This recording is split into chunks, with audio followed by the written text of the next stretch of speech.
Good morning, everybody. You made it. Yay! Welcome to StreetEasy's First Time Homebuyer series. My name is Lauren Rifflin. I head up communications for StreetEasy. Super excited to have you here. To start off today telling you two things, one piece of good news, one piece of bad news. The piece of good news is that you already passed your first test as a homebuyer. You're here. You came to an educational event in the morning, on a weekend, undeterred by snow. Let me tell you, if you show that kind of dedication during the home shopping process, it's going to be a piece of cake. The bad news, I can't actually guarantee that it's going to be a piece of cake, but that's why we're here, and that's why I'm joined by a slew of hand-picked experts that you're going to hear from today. They all come from different walks of life in the home shopping process and navigate it from different lenses day in and day out. So what's in store for you today? If you open up your little home shopping, your welcome packets, there's an agenda in there. And you'll hear from each of our experts. Following those presentations, we're going to have a Q&A session. And the way that we do Q&A, rather than running around with mics, which we actually did do at our very first homebuyer event, learned the hard way that that is not super efficient. We use an application called Slido. So on your phone, if you just go to slido.com, type in the code NYC-HOME, you'll be able to submit questions at any point during the program, during any of our experts' presentations. You'll also be able to up and down vote questions that you see. If someone else has already plugged in a question that you're super curious about, I actually highly encourage that because it'll help us prioritize which questions to address when we're doing the Q&A portion. If for any reason your question doesn't get answered during that Q&A session, don't worry. As we speak, the lobby that you walked through is going to be transformed into our homebuyer hub. And what our homebuyer hub is a collection of tables where all of our experts will be, plus their teams, plus a couple of additional experts from the StreetEasy team, and they'll be hanging out for a couple of hours after the program, so you'll be able to chat with them and have any of your extra questions answered afterwards. I think that's enough from me. I'm ready to kick it off. The first thing that we're going to do is give you guys a sense of what's actually happening in the New York City real estate market, the best way that we know how, which is through data. So with that, join me in welcoming StreetEasy's senior economist, Grant Long, and our economic data analyst, Nancy Wu, to the stage.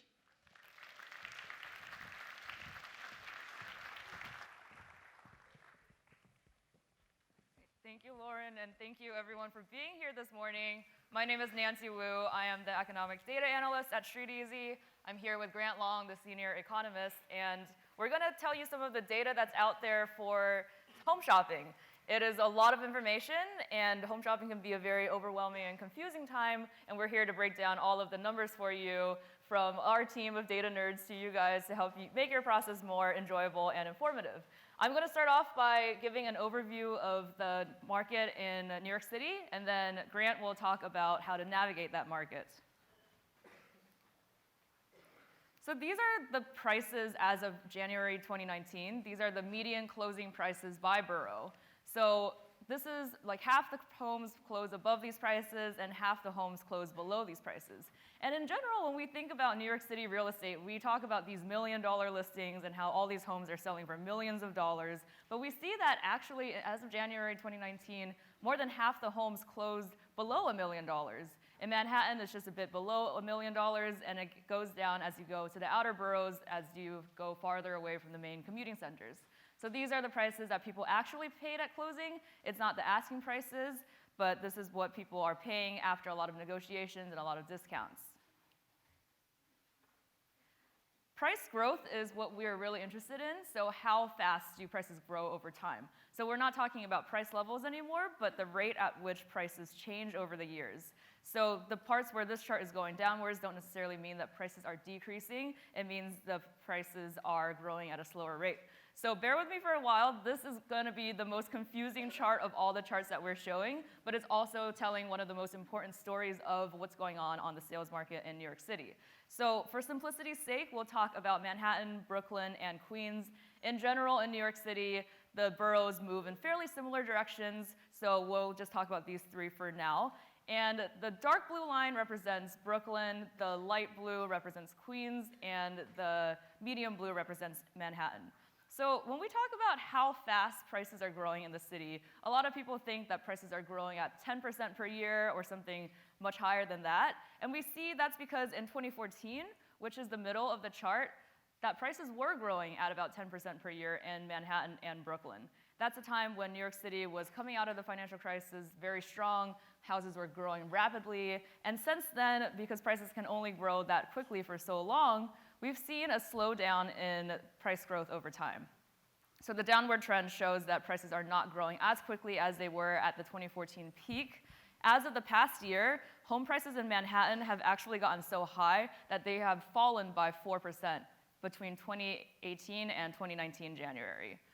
And in Brooklyn, prices have remained fairly stagnant at about 0% for the past year. A lot of new development is coming to Brooklyn and Manhattan. There's a lot of higher priced homes, and that's why we see price growth slowing in these boroughs. Queens has a bit of a different story. Queens has traditionally had lower prices than the other boroughs, and it's not grown as quickly in the past coming out of the recession as Manhattan and Brooklyn have. And as a result, now it's catching up. In the past year, Queens prices grew by 3%.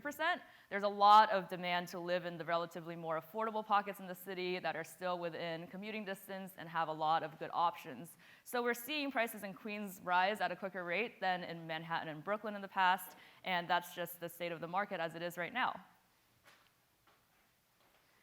So those are prices, and there's a lot of other factors to look at when buying for a home. One of the questions we get a lot is the buyer's market a seasonal market? And it is very seasonal. So coming in at March right now, you're just about to enter peak home shopping season, which is when there's the most choices on the market. So this is to show you how the different inventory levels varies between different months. March is going to be when you're starting to see more units come onto the market. As buyers like you guys are coming out to see more open houses, as it gets warmer, sellers also know that the spring is the time to list their homes. So if you're looking at the market anytime between now and June, you'll find more options than you do later in the year. It slows down a bit in the summer as more and more people go on vacation and are out of town. It picks back up again in the fall, and then in the winter it dips down again because no one wants to be shopping for homes when it's snowing outside. So at any point in time in the year, there's about a difference of about 2,000 units if you're looking on the market in the spring versus in the winter. It doesn't mean that there is necessarily a best time of the year to buy. When you choose to buy a home is a purely personal decision, and a lot of factors go into it, but just worthy to keep in mind that if you're looking in the spring, you'll have more options to look at versus if you're looking in the winter. So there's a lot of signs right now that the sales market is starting to favor buyers over sellers, and that means there's more supply than there is demand. One of the factors that shows this is that inventory, or the selection of homes online, has been growing over time for the past 4 to 5 years. Currently, there's about 5,000 listings in Brooklyn and on StreetEasy in January, about 8,000 in Manhattan, and about 3,000 in Queens. And that number has been going up over time as more and more listings go onto the market, and it will also go up over the next few months due to seasonality as we expect more units to come onto the market in April, in May, and in June. But one thing to note is that there are a few reasons why there are more homes coming to the market. It's beneficial for you because you have a lot more choices out there, but there's more inventory on the market because there's a lot of new construction and new developments coming onto the market is one. Another is that more homes are staying on the market for a longer period of time without getting sold. So time on market is increasing, and we'll talk about that next. And the third reason is that the pace of recorded sales has been slowing since 2014. So fewer sales have been happening. And all of these reasons are why we're seeing an oversupply relative to demand and making it a market that is more favorable to buyers for having more choices and more negotiating power. So how long are homes spending on the market typically? The median days on market for a home in New York City is about 100 days as of January 2019. That's about 3 months, or just over 3 months, for a seller to list a home on StreetEasy until it closes. And that is a very long time, and it's been trending upwards over time. So sellers are in a place where they want to get their homes off the market, and buyers have more negotiating power as a result of that because there are so many sellers with so much competition from other sellers and other homes that are lingering on the market as well. This chart is a bit choppy, and that's just because of seasonality.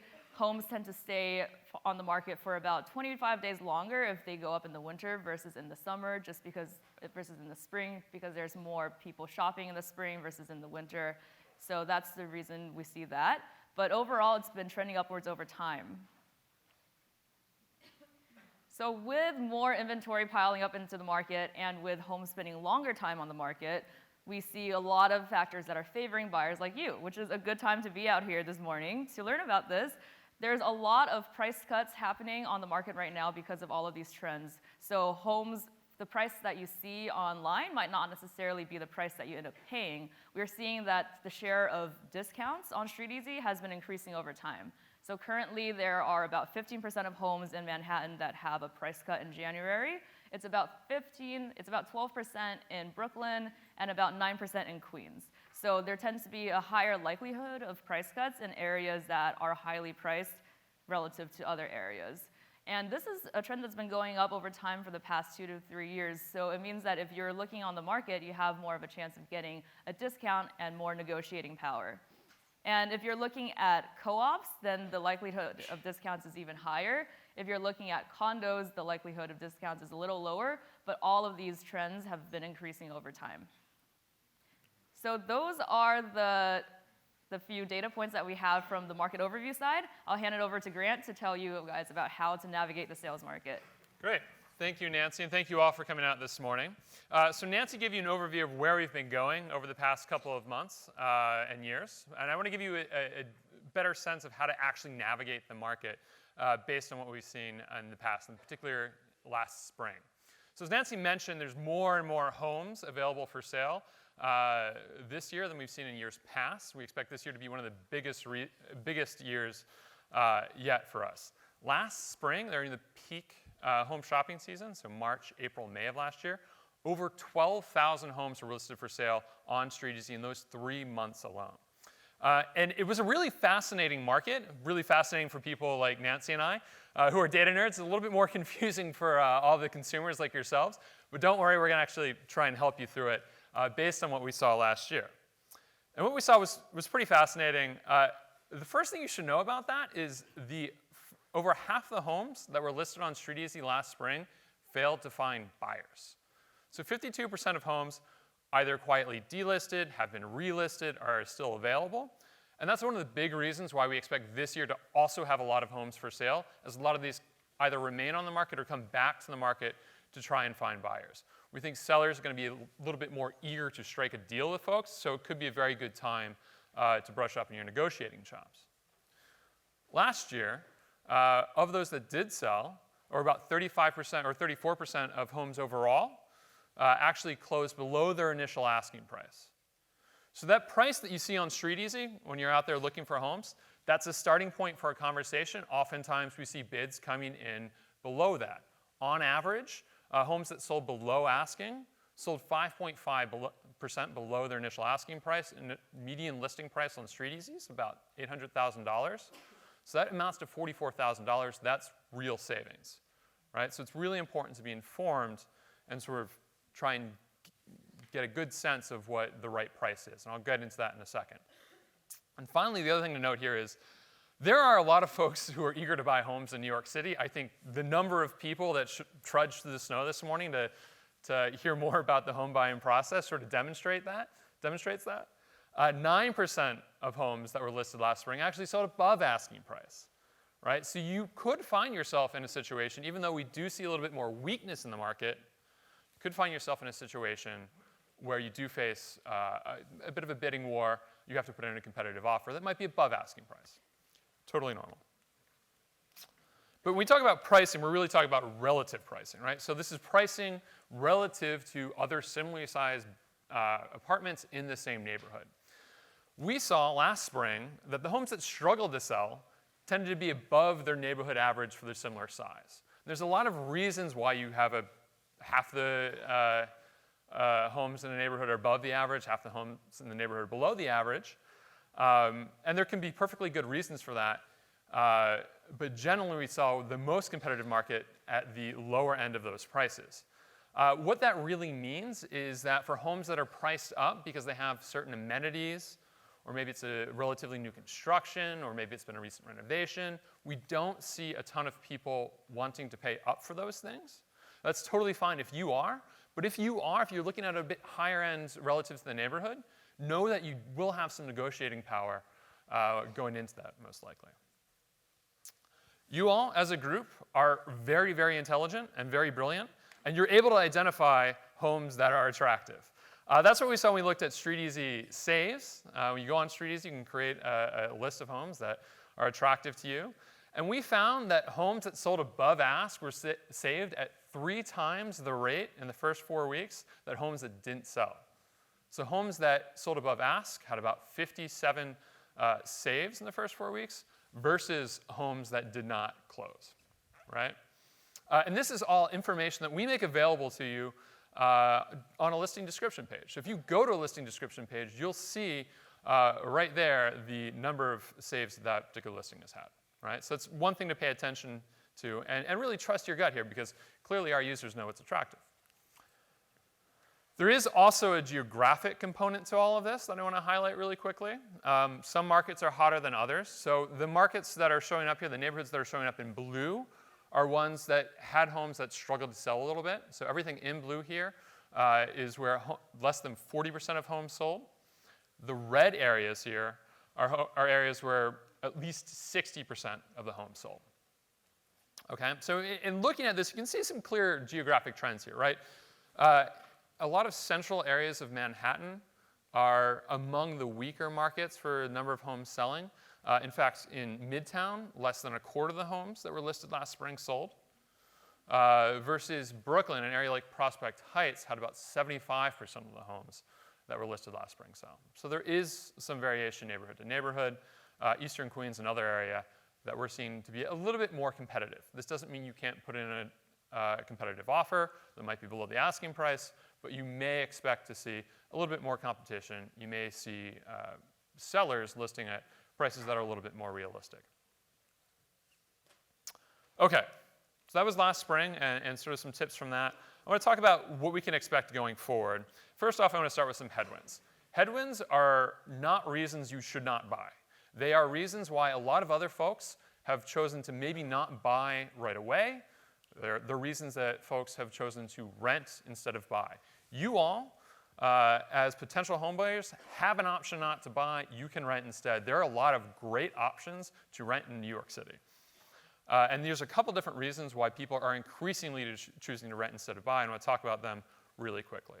First, global uncertainty. That can mean a lot of different things. I think the headlines of the past week in the news totally speak for themselves.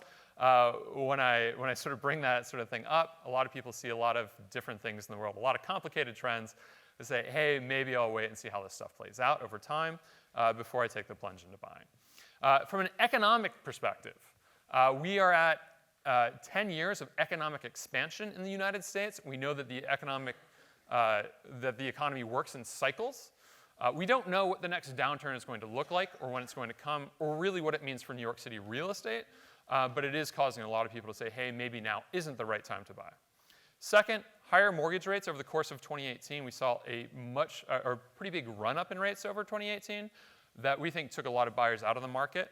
The good news there is that rates are actually much lower than they were in November, just in front of the Federal Reserve's last interest rate increase.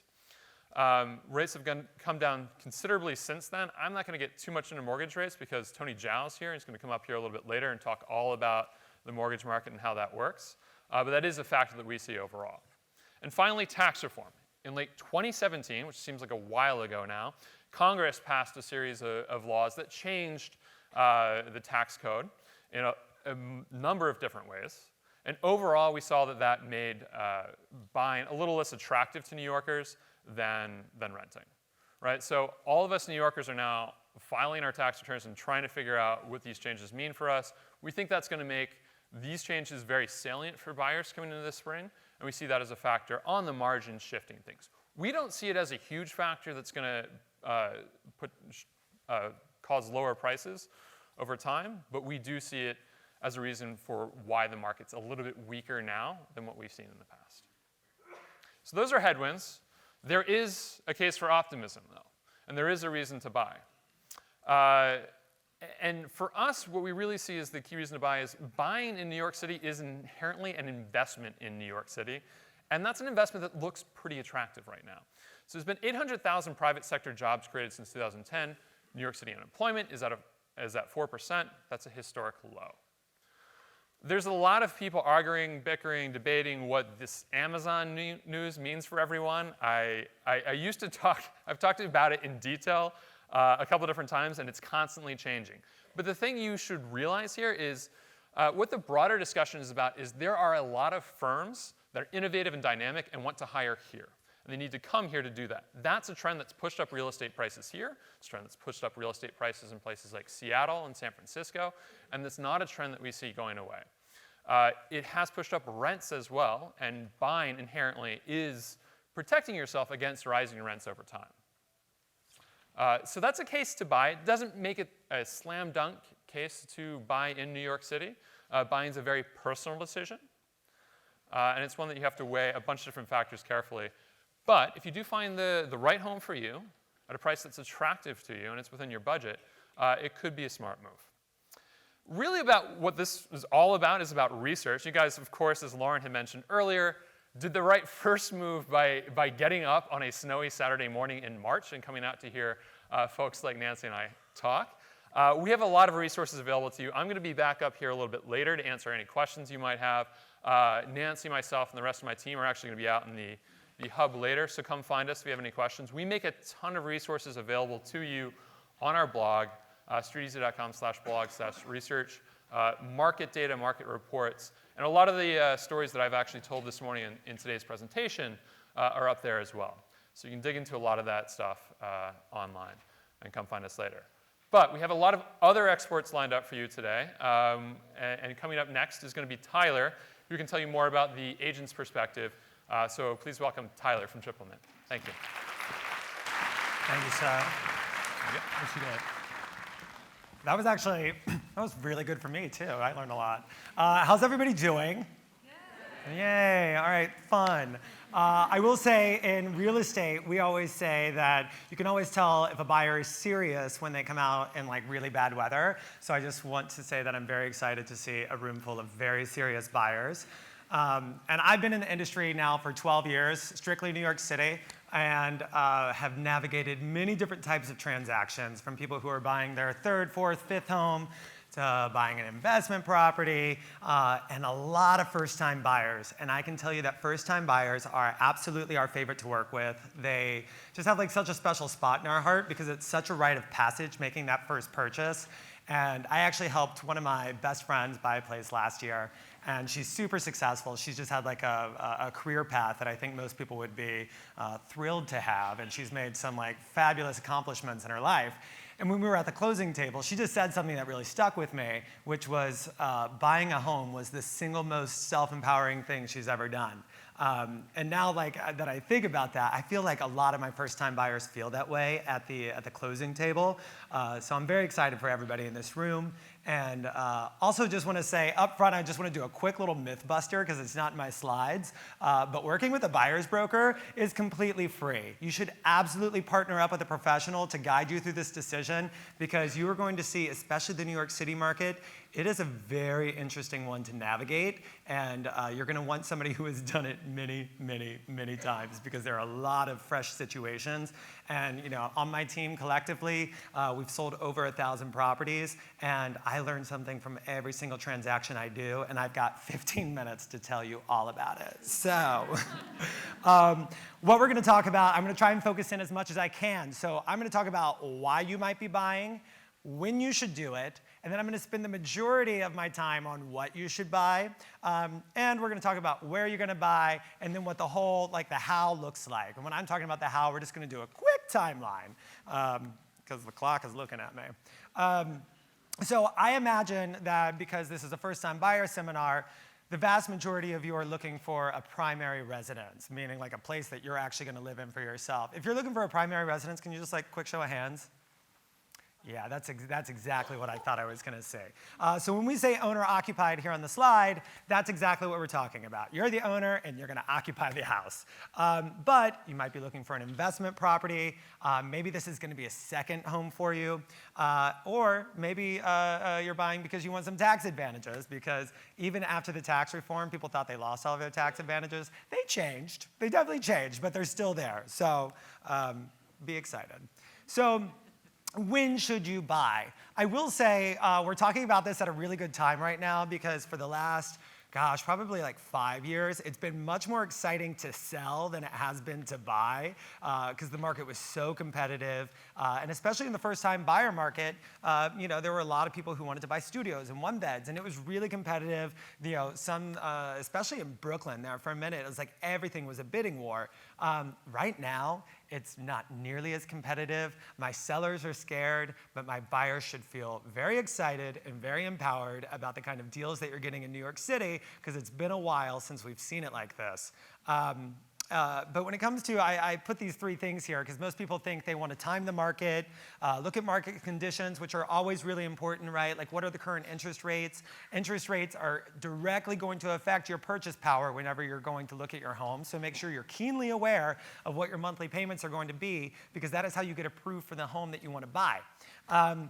And then supply and demand. I'm not going to spend too much time on this slide because I just want to give you a piece of advice that was given to me very early on in my career, and I've learned it time and time and time again.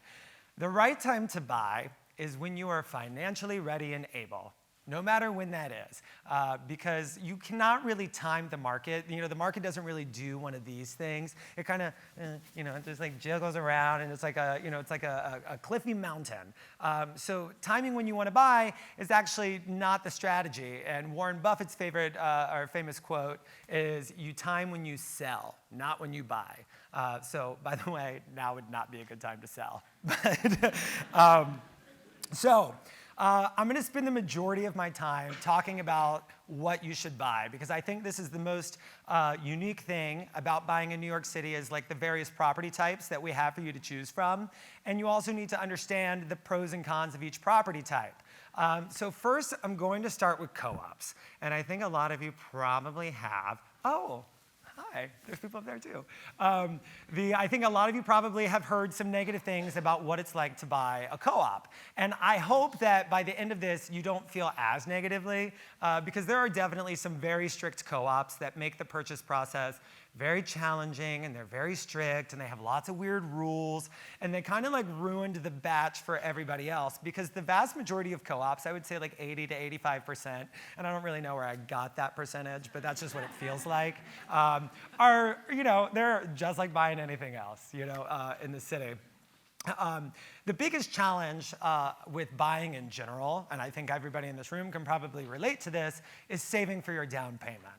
And I wish one of these slides was some quick tip to get you, a 20% down payment in the bank.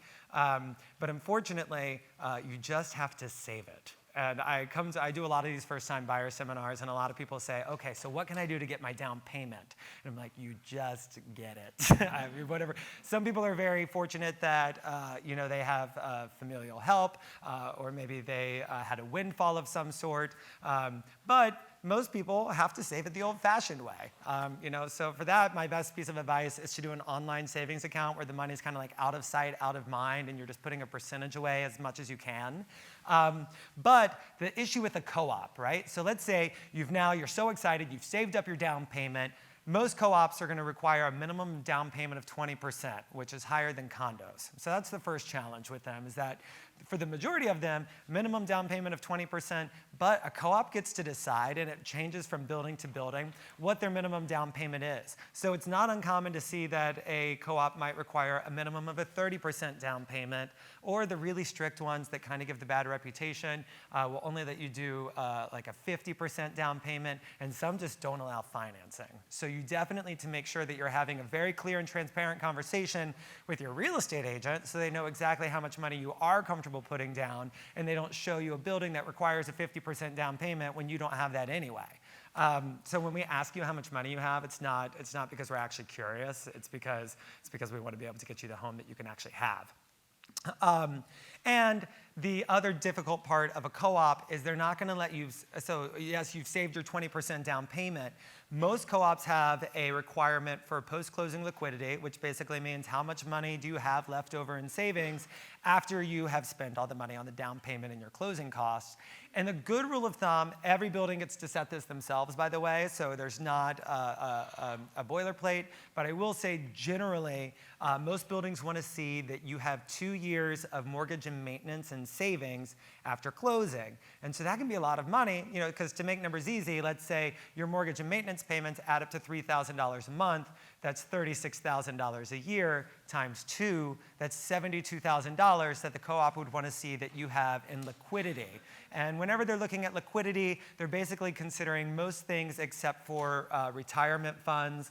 And they will not, most buildings will also, if you have equity in another home, that's not really something they consider liquid. They're looking for stocks, bonds, investments, and the cash in bank. Now, that said, as a first-time buyer, co-ops are the cheapest of all the property types, right? So you're definitely going to get the biggest bang for the buck. And for me, if you're like one of the people who like the classic New York architecture, and maybe your taste is like the fireplaces and the exposed brick and the beam ceilings and things like that, those are typically going to be co-ops, because like these older classic buildings are often co-ops. Now, some of them have gone through a condo conversion, but co-ops are going to make up about 75% of the inventory. And if you're in a first-time buyer price range, many of you, depending on what your purchase power is, might be priced out of the condo and 1 to 4 family option. So you might need to strictly be looking at co-ops and have a strategy there. The other great thing about co-ops is, and you're either going to love this or hate this, but a lot of them have strict requirements around whether or not you can sublet the apartment and rent it out. I actually tend to like that, because owners care for a building and their properties differently than renters do, and you're not going to have to worry about your next door neighbor turning into an Airbnb, because the entire building is going to have your back. So a lot of things like that I actually think are pretty great. Now, if your goal is long-term that you want to have this as a rental property and maybe use it for secondary income, then a co-op is going to be challenging for you, because they're definitely going to regulate the way that you can do that. Moving on to a condo. A condo is probably what most people are like, I want a condo. I feel like everybody wants a condo, which is great, because condos are fantastic. Going into the taste side of things, like if you want those newer modern buildings with like the floor-to-ceiling windows and tons of new amenities, the vast majority of those are going to be condo. So your taste may just push you into a condo category, right? And the nice thing is that with most condos, unlike a co-op where there's a minimum down payment of 20%, and a condo, you can put down as little as 10%.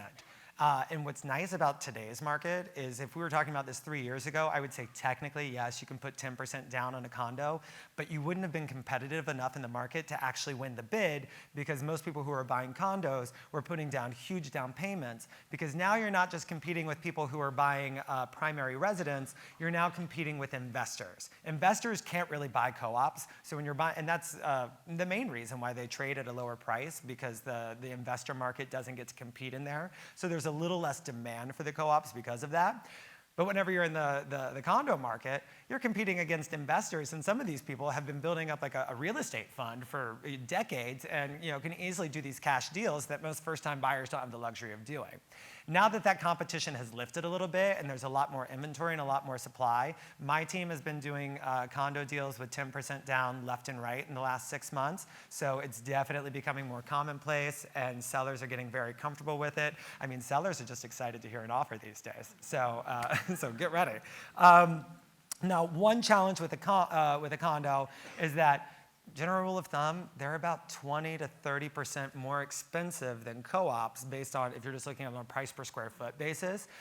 So you do get less for the money, like substantially less for the money. And the closing costs are substantially higher when you're buying a condo than they are when you're buying a co-op. And just the two quick reasons there. In a co-op, you do not pay a mortgage recording tax. And a mortgage recording tax is, just to make it's 1.925% of the mortgage amount. But let's say you're taking out a $500,000 mortgage. That's almost a $10,000 closing cost that doesn't exist if it was a co-op, because there is no mortgage recording tax. And there's also, in a co-op, you don't have to pay for title insurance, which is also a pretty expensive closing cost. Now, going for a 1 to 4 family, that's actually probably one of the, especially if you're looking to buy in Brooklyn, the single multifamily market in Brooklyn is so exciting right now, especially because you can go out to a little bit further in Brooklyn, get a ton of square footage, maybe have some income producing properties, and the taxes are actually pretty low deeper in Brooklyn, depending on where you want to buy, right? The challenges are, or I shouldn't say the challenge, I should say it's like a misperception, is people are like, wow, there's no monthly carrying cost for the house. It's so much cheaper to carry it, which is so wrong.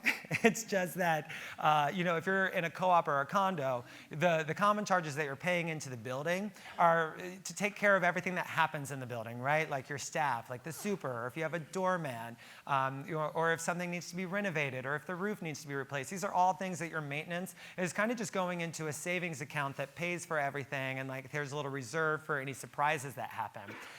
And now, if you own a house, that's up to you. So if the roof goes bad, then you just have to replace the roof. Or if something breaks, you just have to fix it. Or if the stairs are, not up to code, it's up to you to have that repaired. So everything that typically your monthly common charges and maintenance would be going in to share the expenses becomes more challenging when you are in a house and you're just having to pay for it yourself. Now, the where am I buying? When I ask buyers where they want to buy, I really, especially first-time buyers, they're like, I'm open.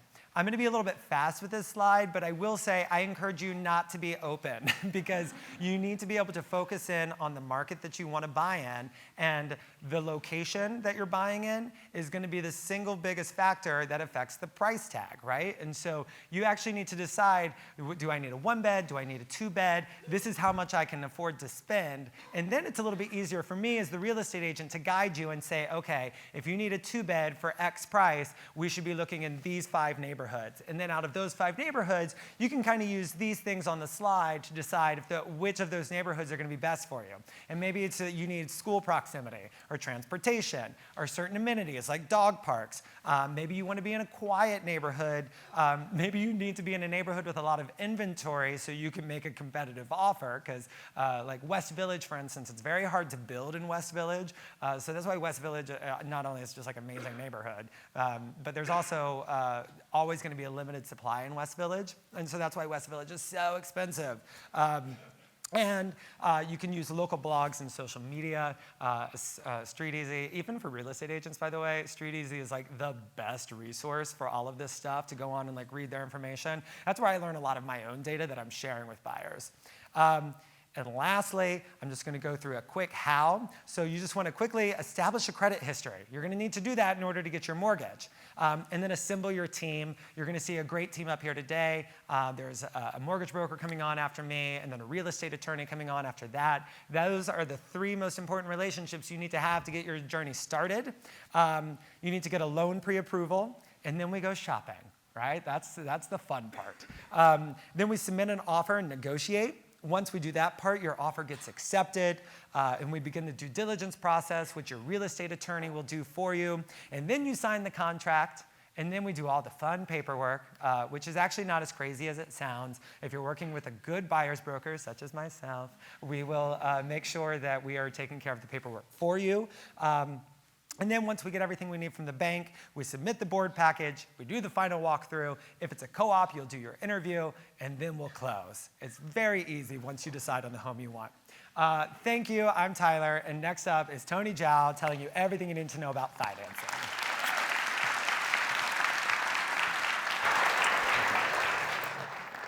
Good morning. My name is Tony Zhao. I'm with Investors Bank.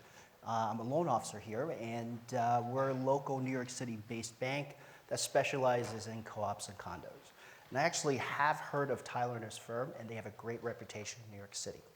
So again, I'm here to talk about mortgages. Exciting, right? No, just kidding. So the first part, when you have the thought of buying a home in New York City or anywhere, is getting a pre-approval. It is essential. It gives the bank a financial roadmap, kind of a report card on your finances. And you certainly don't want to waste your time when you're shopping for a mortgage or shopping for a home in New York City, because that pre-approval is going to tell you everything you need to know. Starting 90 to 120 days before you start looking for a home is very essential, because again, if there's issues, you can always hedge them by being prepared. When going to a loan officer, one of the first things that you need to prepare, so there's two types of buyers employment-wise. One, you're a wage earner, meaning that you get a W-2 and you get a regular pay stub. So you should have 2 to 4 consecutive pay stubs, because the loan officers at every bank look at what your gross income is, not your net. Net is what you take home after deductions. And they're going to look at your W-2s. They want to see what your income is consistently for the last few years, and they want to know how much of a home you can afford. That's what the pre-approval process is. If you're self-employed, you need to have 2 years of tax returns, personal and business. I had a client once who said, "Tony, I'm ready to buy a home. I make $1 million. I said, "That's great. Send me your tax returns for the last 2 years." When I received them, he was partially right. He did actually bring in $1 million a year in gross receipts. But after deductions, which is line 37 of your tax returns, his adjusted gross income was $90,000. So think about what you're telling the US government and the bank, which is you're writing off most of what you bring in. And that's what the banks are going to look at. They're going to average the last 2 years of your adjusted gross income for your tax returns. Assets, extremely important. Banks are going to look at 60 days of bank statements from the time that you sign the contract. Again, I'm going to repeat this. 60 days of bank statements from the date that the contracts are executed. They're going to go through each and every line of your bank statements, and they're going to see if there's any deposits that are not normal. They're going to ask where it comes from, and you must be ready to source it. Of course, you're allowed to get gift from family members, but obviously you can't just take cash from the mattress and deposit it and use that to buy a home, because that's against really federal regulation. Establishing a credit report. Think about your credit report. We're about to give you a large sum of money, and if you don't have a good credit history, do you think a bank is going to give you a large 6-figure check to buy that home? Obviously not. So having good credit, having things like Credit Karma, and monitoring your credit score and what's on it is extremely important. Secondly, there's something called debt-to-income ratio.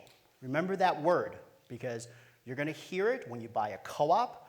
You're going to hear it when you're buying a home, because that's what banks consider your mortgage and how they approve it, which is your debt-to-income ratio.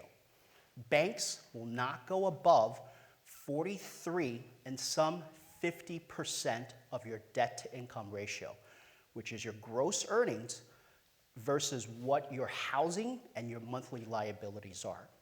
Co-ops in New York City will not go above 28% of your debt to income ratio when it comes down to them vetting you for the board.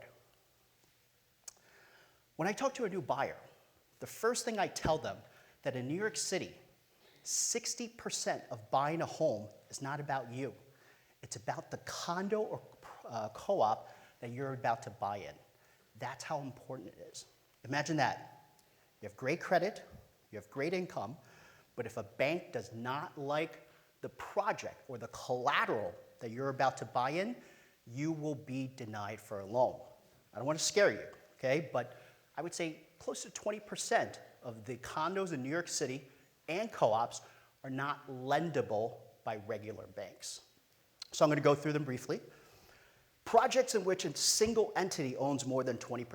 What does that mean? So a lot of buildings have a sponsor or developer that holds a large percent of the building. Now think about this. You're in a corporation or you're in one entity or in a building. And all of a sudden, that developer or that sponsor goes belly up. What happens? He's going to stop paying the taxes on the building. He's going to stop paying the maintenance, the common charges, and that's going to be detrimental to the financial aspect of the entire building. Because remember, a condo and co-op is like a human being. They have 2 years of tax returns. They have a reserve bank account. They even have a budget. So when banks do a loan, they're going to vet the building extremely heavy, and so will your attorney. Project with litigation. So you buy into a new condo, a new co-op, and all of a sudden there's a litigation. In New York City, litigations could take 5, maybe 10 years. And think about how expensive the legal bills can be. And what if you don't win? So if you have millions of dollars in legal bills, and all of a sudden you lose, what happens to that legal bill? The condo and co-op will be forced to pay for it. That's why banks won't lend in buildings with litigation. Space for non-residential commercial, same kind of concept. You have a commercial building that is 35% of the building. All of a sudden, the operating expenses or the commercial building fails to pay rent or is out of business, it's going to hurt the building and its financials. Projects managed as hotels, these are called condotels. Banks usually don't lend in condotels because you have mixed uses and also you have shared amenities. What if the hotel's not doing well? All of a sudden, it's going to hurt the financials on the condo side of it. Projects where 50% are owned or over 50% is investment properties. Very similar. Think about if you're a landlord and your tenant does not pay you rent. What happens? You're going to start going late on the mortgage, the common charges, and that could affect the financials of the building. This is a very important part. Did you know that most co-ops and a lot of properties in New York City sits on leased land? A bank is not going to lend in a building where the lease on the land exceeds the terms of the mortgage. So that's very important for you to know, and it's always in something called the condo co-op questionnaire. Buying do's and don'ts, and I think this is very, very simple. When a bank does a loan, they're going to check your credit. If you get a mortgage commitment, then obviously you're committed. Us as a bank, we're committed to lending to you. But guess what? Right before closing, we do a few things. We do a verification of employment, and then we pull your credit for the last time because we want to know that you didn't go out there and you didn't buy a brand new Porsche, or you didn't rack up $20,000 in credit cards. And believe it or not, that happens often. Because someone will think that I'm in contract. Now I'm going to go to Raymore and Flanagan's, and I'm going to buy $20,000 worth of furniture. And guess what? That just brought up your debt to income ratio over the point where banks are allowed. So obviously, please pay your bills on time during that process. Paying rent. Banks are going to ask for 12 months rent payment stubs. So either they get it from the management company or you can send them canceled rent checks because they want to be able to know that you're able to pay your rent on time. That's a predictor of how you're going to pay your mortgage. obviously keep working, because without a job, you can't pay your mortgage. And during the process, it's very important to have communication with your loan officers. Anything that comes up in your head, call, text, whatever.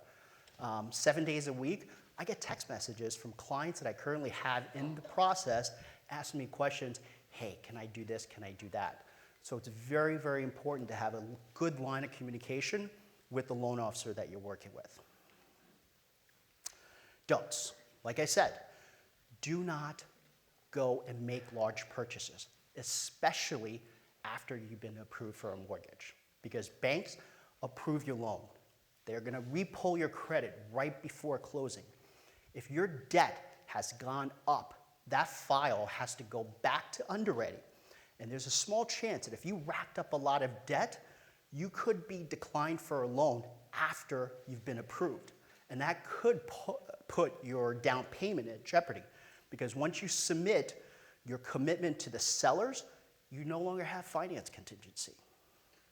I guess applying for new credit cards, things of that nature, when you close a credit card, that actually is detrimental to your credit report.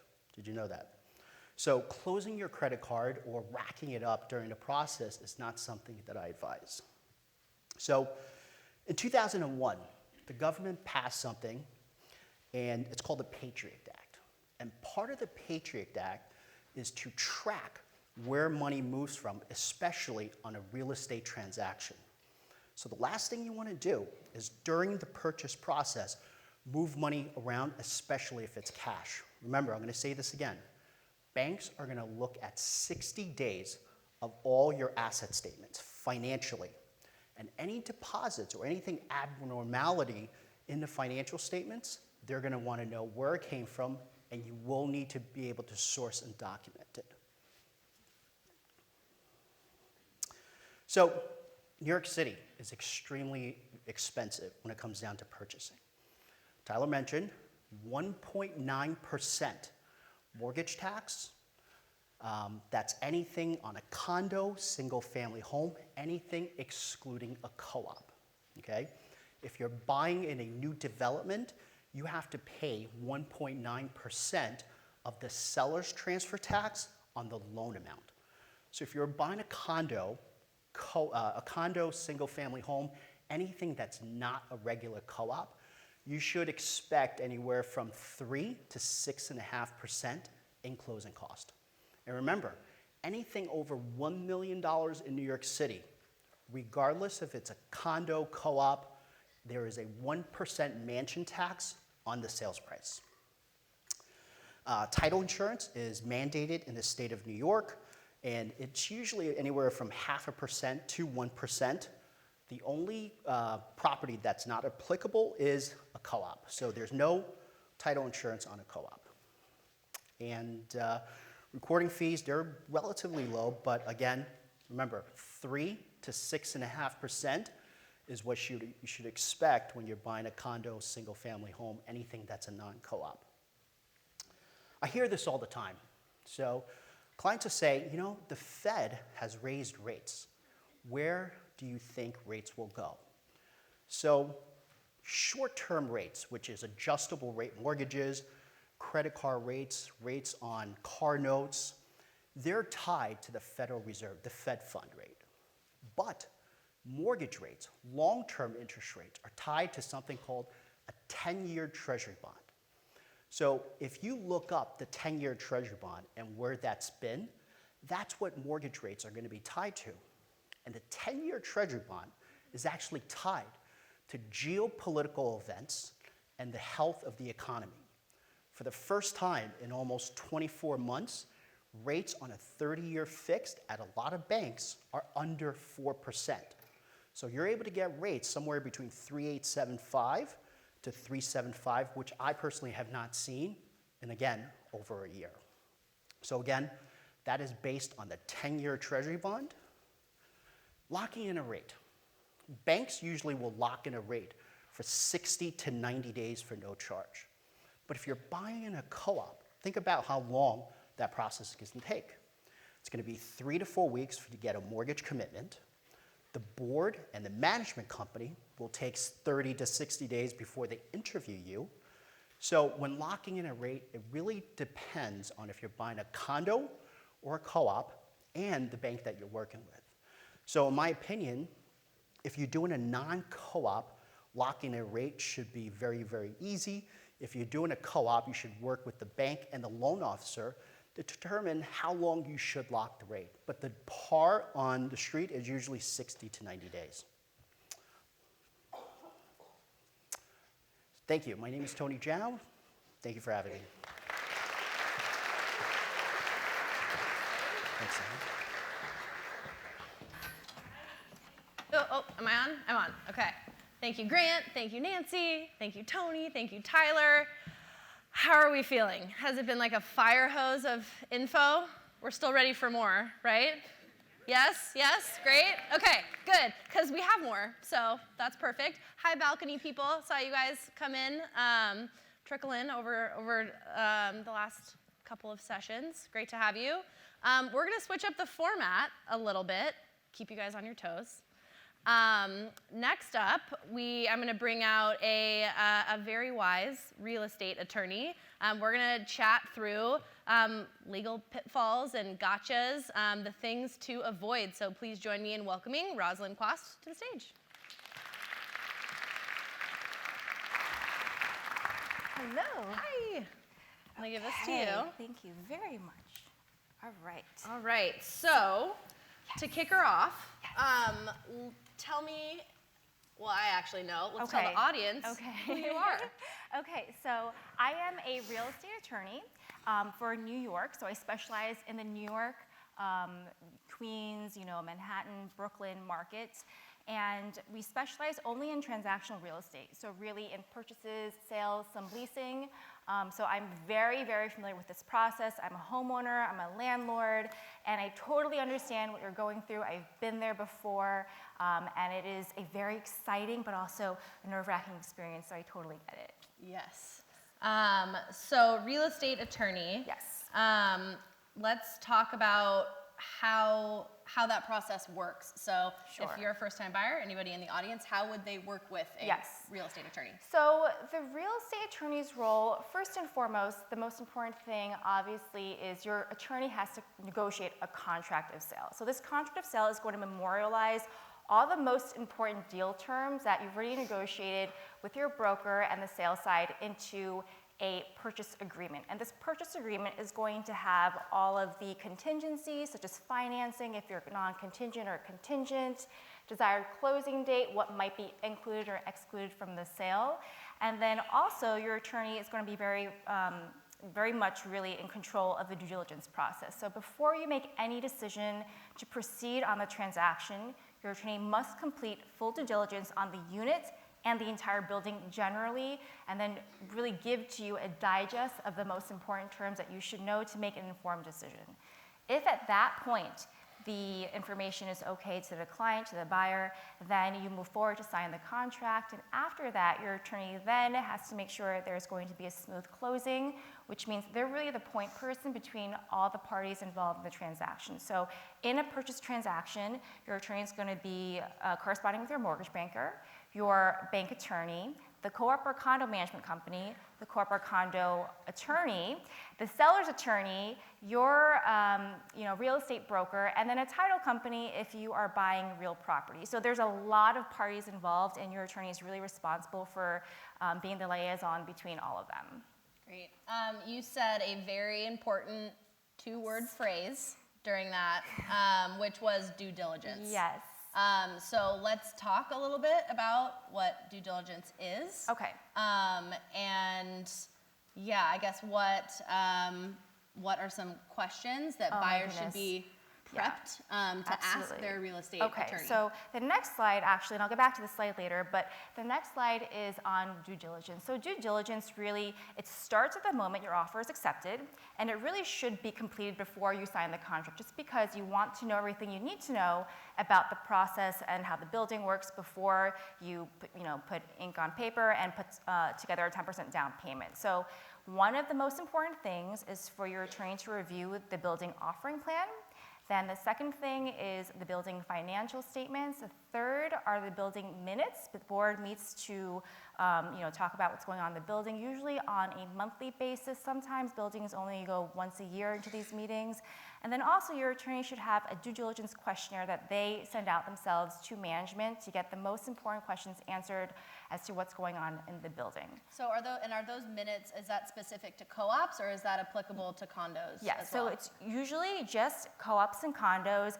On a townhome or a single family home, really you're not going to have that because it's your own property. There's no management company. And then in that case, the inspection report is the most important item. Got it, okay. Yeah. And so are there any, so in the due diligence process, I mean, you've been doing this for a while, so can you talk through any gotcha moments that have happened that are maybe good things for even a first-time buyer to remember to ask their attorney?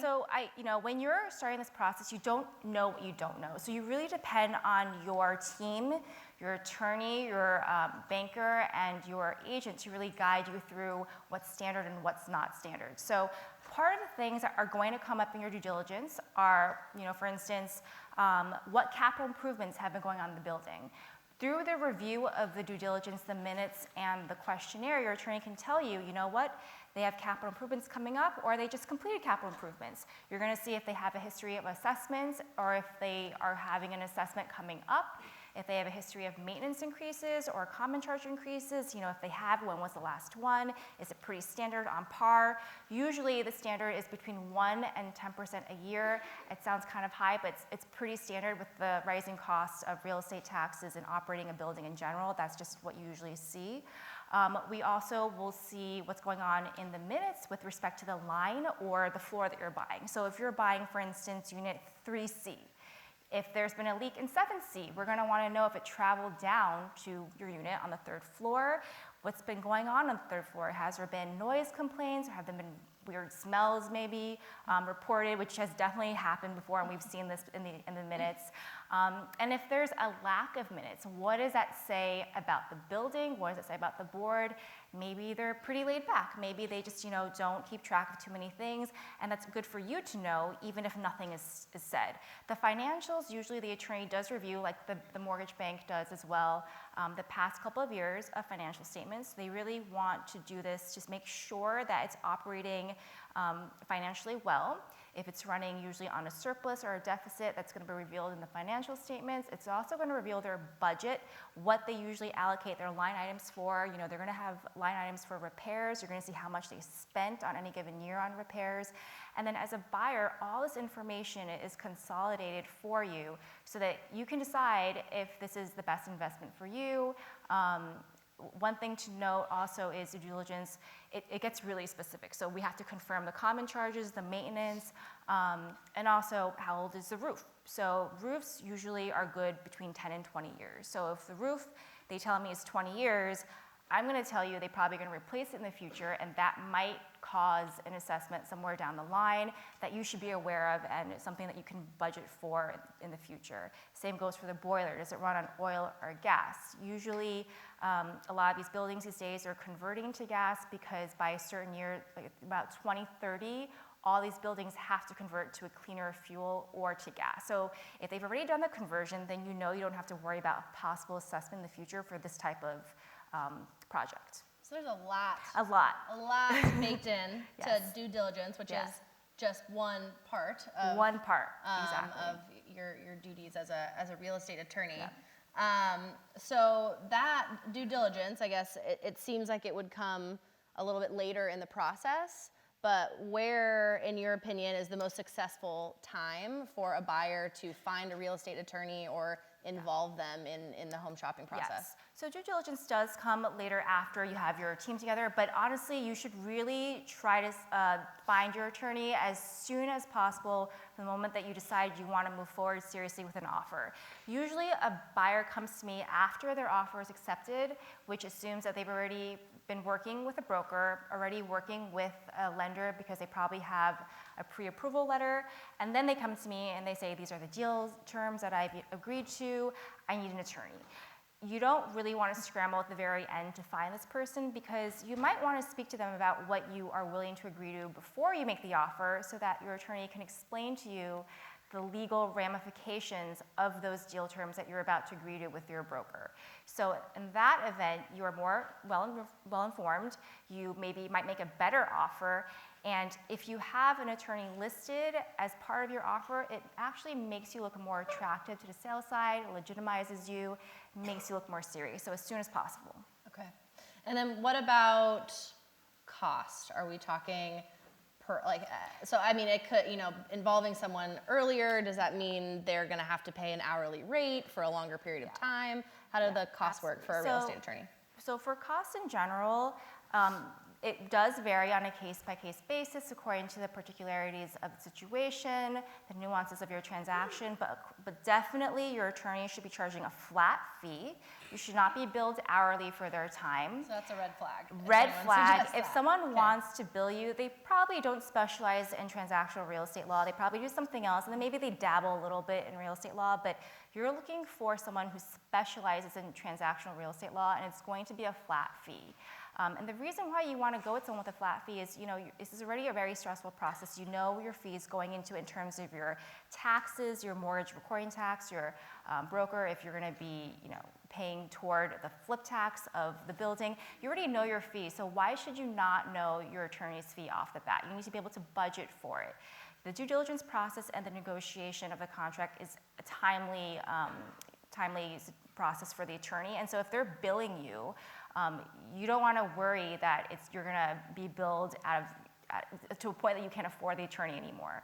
And you want to be able to ask the attorney questions, and if you're afraid to ask them because you're going to rack up an exorbitant fee at the end, you should not be going for this attorney. You should not be billed hourly. Definitely flat. Okay. So that's an important question to answer when you're to ask when you're interviewing.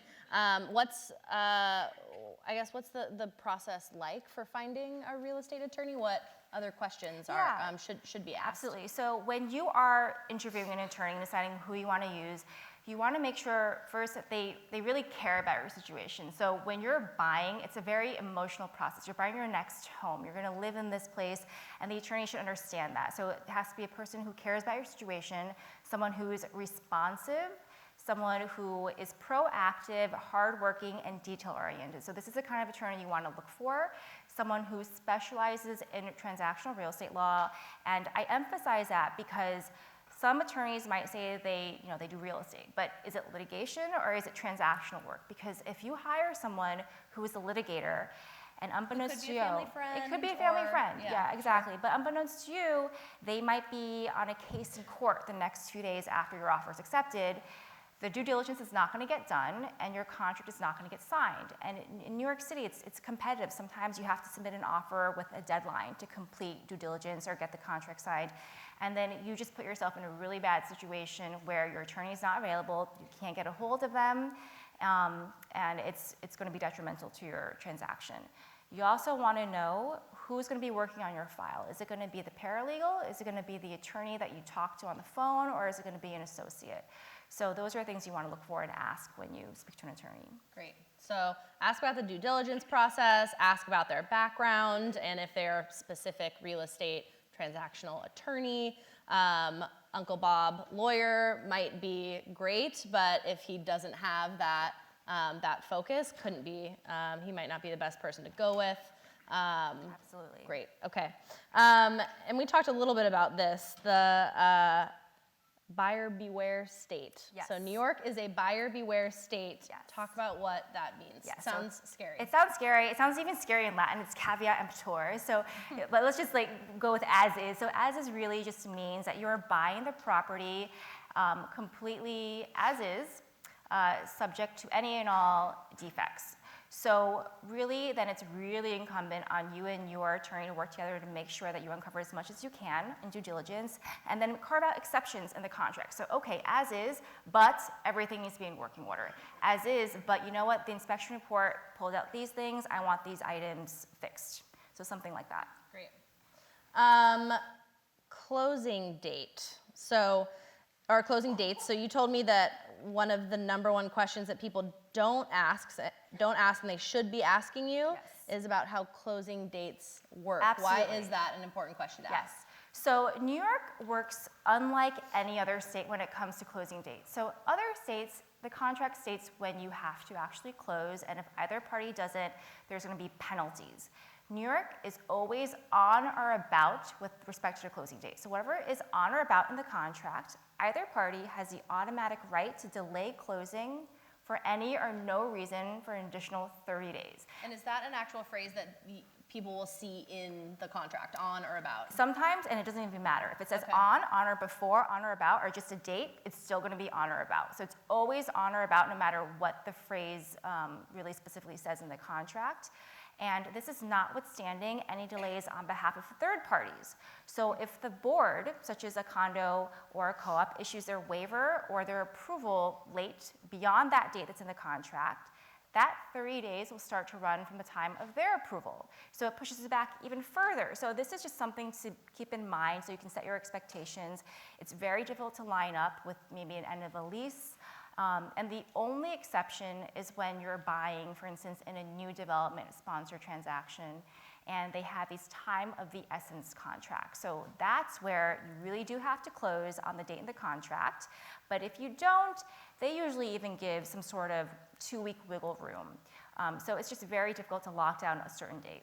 And is that something that's specific to buying in New York City, or do we New York see that? State, all of New York State, yep, exactly. Got it. Yep. So a lot of first-time buyers or even repeat buyers, they want to make renovations to the home, or investors, they want to make renovations and maybe rent it out. So let's talk about that. If someone is buying and they want to renovate, where can how does the real estate attorney play a role Absolutely. in that? Okay, so if you're going to renovate, you first want to know what kind of building it is. You know, is it a co-op? Is it a condo? Is it a standalone townhome? That's really going to dictate what you can and can't do. So if you want to renovate in a co-op, what you should know also is you're buying shares in a corporation, which allows you the right as a shareholder to live within the 4 walls of the unit. So anything beyond the 4 walls, that's not your domain. That is the responsibility of the co-op to repair and maintain. So if you want to make any structural alterations in a co-op, you absolutely need their permission, and they're just going to be more strict because of that. You know, they're responsible for what goes on behind the walls. If you damage something, it's now their responsibility.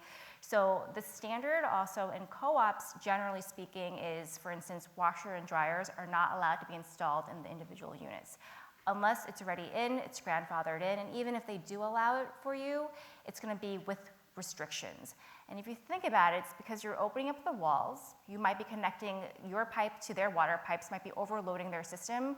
So because of that, co-ops are just going to be more restrictive. If you're making changes to a condo or a standalone home, really what you're restricted by are the Department of Buildings regulations. The licensed architect, licensed contractor should know what's going on with the code and what is accepted by New York State code, and what you'll be guided by are going to be those codes. And usually the board for a condo will approve you so long as the city approves you. Great. And so, I'm sure people out here are dream of having a townhouse that has a basement apartment that they can rent out on Airbnb and get some income to help out with that mortgage payment.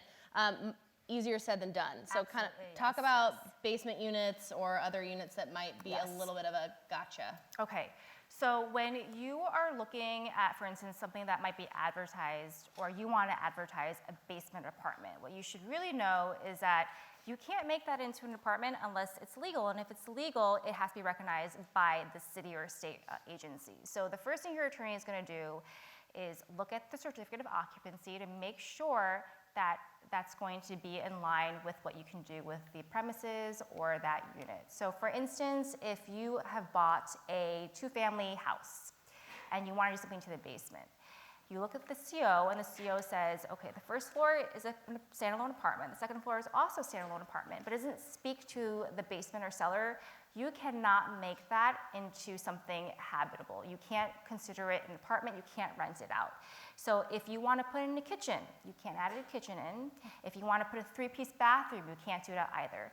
So if you have a 3-piece bathroom, that means you have a sink, a toilet, and then also a tub or shower. you're going to be limited to only having a sink and a toilet. That bathtub or shower is going to be considered 3-piece. The kitchen you can't have in there either, because the assumption is if you have a kitchen and you have a shower and bath, that someone can actually reside there, they can live there, they can go about their business, and they're perfectly happy in that basement level. But you can't have any of that because it's not considered legal. So if you are looking to buy into a 2-family home that also advertises that for the basement as a basement parlor, that they aren't supposed to be doing that. Okay. So I just make sure it's not a too good to be Exactly. true. Yes. Great. And so in our last little bit of time, one, maybe not final tip, because you'll be back up here for Q&A, Yes. but if you could tell the audience what's your number one tip from a real estate attorney's perspective, Yes. what would you say? So when you're starting this process as a first-time home buyer, you really don't know what you don't know. So you don't know what questions to ask, but you should never feel afraid that throughout the process not being able to ask them. You should always ask anything to keep yourself informed, because that is the best thing you can do for yourself. You have to make sure that you utilize your team and that you really do have a good team in place for you. Great. And that, ladies and gentlemen, is why you should hire a real estate attorney, so you don't have to remember all of these things for yourself. Thank you, Rosalind, very much. You'll be out of the hot seat for just a little bit, but everyone give a round of applause to Rosalind.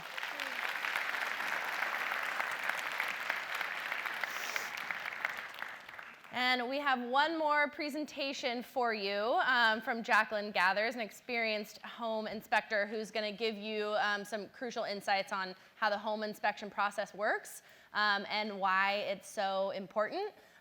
Jacqueline, you're up.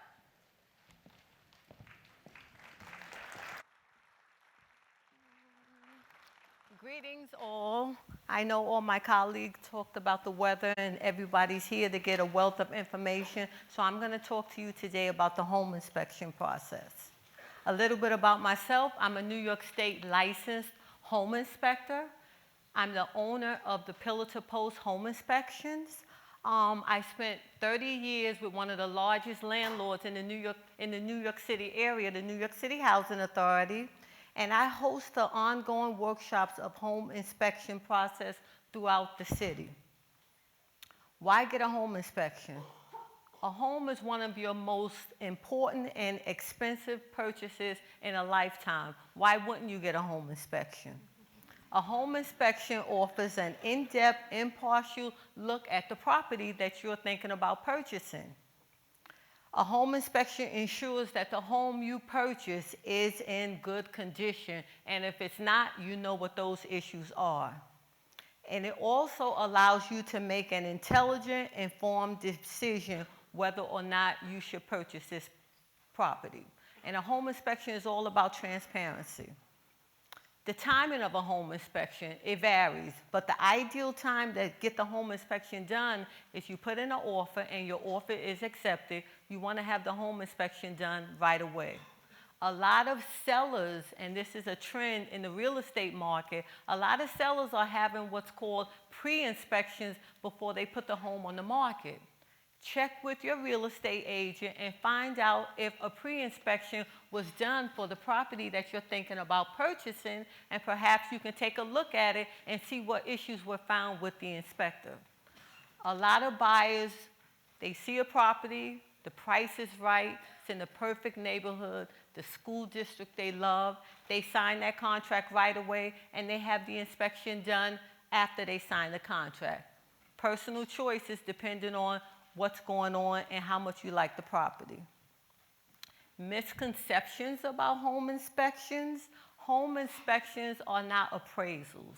Appraisals are when someone goes out and they assess the value of the home, and the appraisal is for the banker, because if you buying a house and you're trying to get a mortgage for $500,000 and the appraiser comes back and says, well, the house is worth $450,000, that's a problem.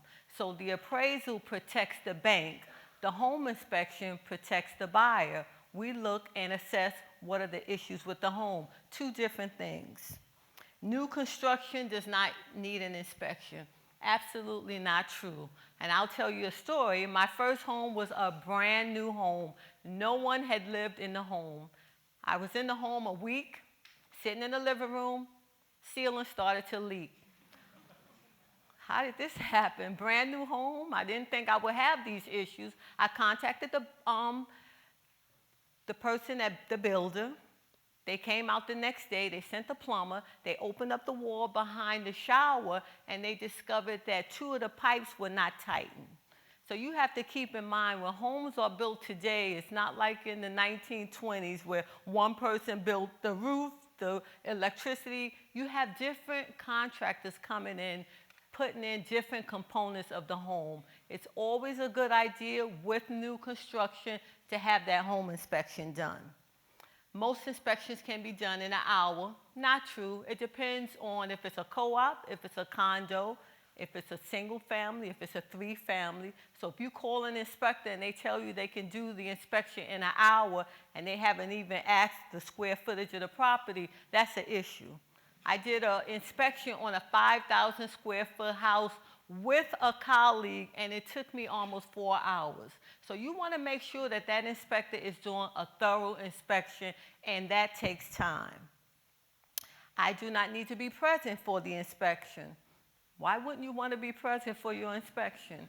You want to see all the deficiencies. You want to shadow that inspector. This is your time to ask questions, because a lot of times you look at a property and you're super excited because it's nice and neat and tidy, but once you get in there with the inspector and you see all the different components in the areas that the inspector is inspecting, you want to follow behind them and you want to ask questions, and it's always encouraged that when you have the inspection done, that you're present for the inspection.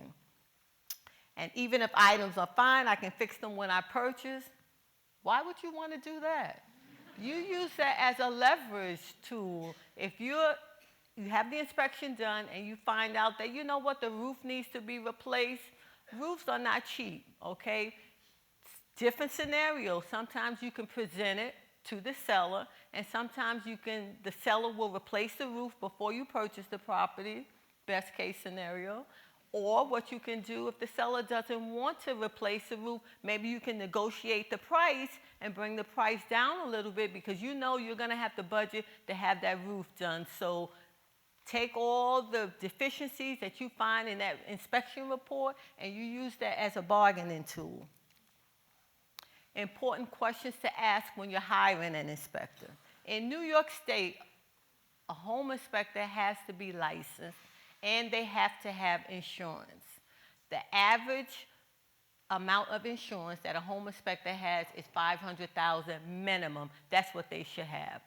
On their correspondence, their website, their license number should be written. If you don't see a license number and they can't tell you how much insurance they have, not a good idea to hire this person. They should be an ASHI affiliate, which is the American Society of Home Inspectors. Just like you have surgery and you want a board-certified surgeon, well, you want an ASHI certified or affiliate home inspector. That just means that they're the cream of the crop when it comes to home inspectors. Do they test for mold, termite, and radon? Those are added services that if you're purchasing a property in Westchester or Long Island, you know you need to have radon done. And if you have an inspector and they have all those added services, that's just less individuals that you have to deal with. That one inspector can do your termite, they can test for mold, and they can do the radon testing. How long will it take and what will it cost? We talked about time. It depends on the square footage and the type of property. And you should know before you even sign a contract with an inspector what the cost is going to be.